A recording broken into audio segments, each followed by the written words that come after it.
Whew, all right. What's up, everybody? Rant and Rich here, back with another one. So today I want to talk about something that's been topic of conversation for many, many years. And guess what? It'll continue to be topic of conversation for many more years to come. So yeah, this all came up this past weekend at UFC 253. Incredible event. Gotta say, love that main card, especially the co-main and main event. Jan Blachowicz coming through, beating Reyes. He is the new champ. And also, Israel Adesanya putting it on Costa. Costa stood really no chance. I don't even know what was going on. He completely dominated that fight and got the win. I don't want to talk too much about the fights in specific. I'm sure you guys probably watched that, but I did want to talk about something that came up. And I actually thought that there was a beef between him and Dana White, because right after the fight, before he got his belt, he was talking to Dana White about numbers. And anytime you start hearing percentages and 30% and this percent, I had envisioned that they were talking about Adesanya's pay. But no, he was actually talking about two fighters that missed weight, Tukagov and Klein, missed by 5 pounds. That's quite a bit of weight. They weighed in at 150 pounds, and of course their fights were at featherweight, 145 pounds. Adesanya also brought up a good point that they do have 90 minutes, and sometimes 90 minutes just isn't enough. Like in this situation, 5 pounds, you're not going to cut 5 pounds in 90 minutes. But I guess it enraged him that a lot of fighters don't even try. They don't even go, past that point.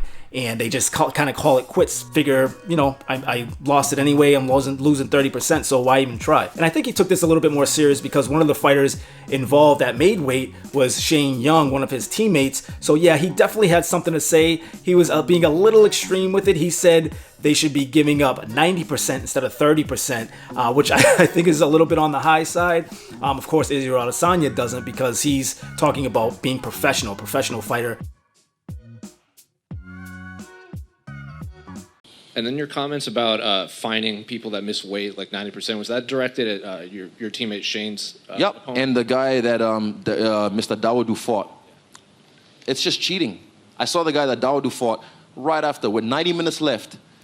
He's on the blueberries and the water and whatnot. These guys, some of them are gangsters. Some of them are making money outside the UFC. Some of them have trust funds. 30% of their purse ain't shit. But I'm telling you, if you find someone 90% of your purse, if you miss weight, I guarantee you, no matter how much money you're making, no one's going to go through this whole camp, through this whole shit, and be willing to give 90% of their pay to the other guy. They will take that 90 minutes they had left to make the weight. They'll take every second to make the weight. So enough of this 30% bullshit, because it's not working. We saw it happen at 221 in the main event, where I debuted, and you saw he got rewarded with a title shot. So yeah, I'm over this, because we have guys like Carlos Ulberg and Blood Diamond who aren't even in the UFC yet, and they were ready. They were already close to their weight. They're professionals. So if you can't hack it, go home, because we have killers who are ready to go. And what did you make of your teammates' performances in there? I know Kai and Shane came up short, but Kai did get performance bonus fight of the night, and then of course Brad Riddell picked up another win. Yeah, I have to watch it again. I think Kai hurt his guy, but kudos to the other guy. He did something unorthodox, a spinning elbow. Spinning elbow, yeah. Yeah, and Shane's guy, who cares? He missed weight. You cheated. Doesn't matter. But kudos to Kai's guy. He did very well. But yeah, shout out to Eugene. He knows. Fuck the other guy. He missed weight.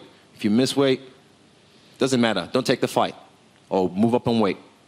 Being a professional fighter, you're going to have to make weight. He's saying, like we've all been saying for a long time, fight closer to your natural weight. I mean, that's the best, healthiest way to go about it. Too many fighters have been hospitalized for stuff like this. Too many fighters have been sick, not able to fight. They're harming their bodies, and they know this. Stepping into there, losing a ton of weight right before the fight, it's never a good thing. I know there are a number of nutritionists that help fighters that have problems making weight, and that's great. I think they diet them right up until the fight, and then they drop only 5 or 10 pounds instead of trying to drop like 20 pounds of water weight, which is completely insane. And I'm not saying that that happened in this situation, but in the past there's definitely been fighters that had no business fighting at the weight class. So yeah, we know about cutting weight, missing weight, all that good stuff. But of course, the big question is, how much should they take from the one fighter that didn't make weight and give it to the other fighter? Now, of course, this isn't the UFC's fault that it's only at 30%. It's the commission's fault, really. I think every single commission should come together and have certain rules, certain standards. I think it should definitely be higher than 30%.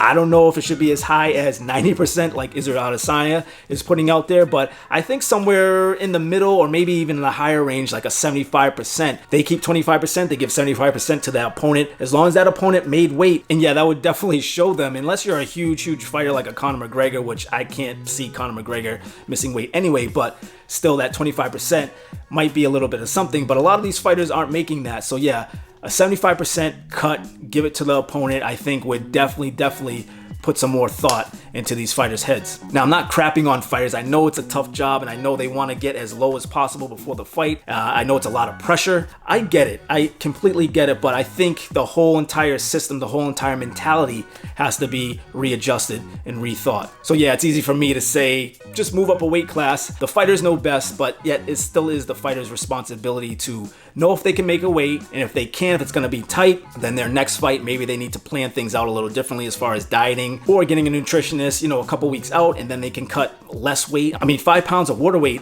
isn't much. 15 pounds, 20 pounds of water weight. It's too much. I mean, why put your body through that? So that's all I got today. Just want to give my opinion on that. Israel Adesanya talking about 90%. It's a little high. What do you guys think? What percentage? Comment down below. Let me know. Do you think my 75% is a good idea? Do you think fighters should start rethinking the way that they cut weight, rethinking their careers and what weight class they should be in? Comment down below. Let us all know. A good topic of conversation. So yeah, if you like this video or found it useful, please smash that thumbs up. Really appreciate that, supporting the channel. If you haven't already subscribed, hit that subscribe button, hit that bell next to the subscribe button so you'll be notified every time I upload a new video. Until next time, as always, Rant Rich here, signing out. I'm out of here. Laters.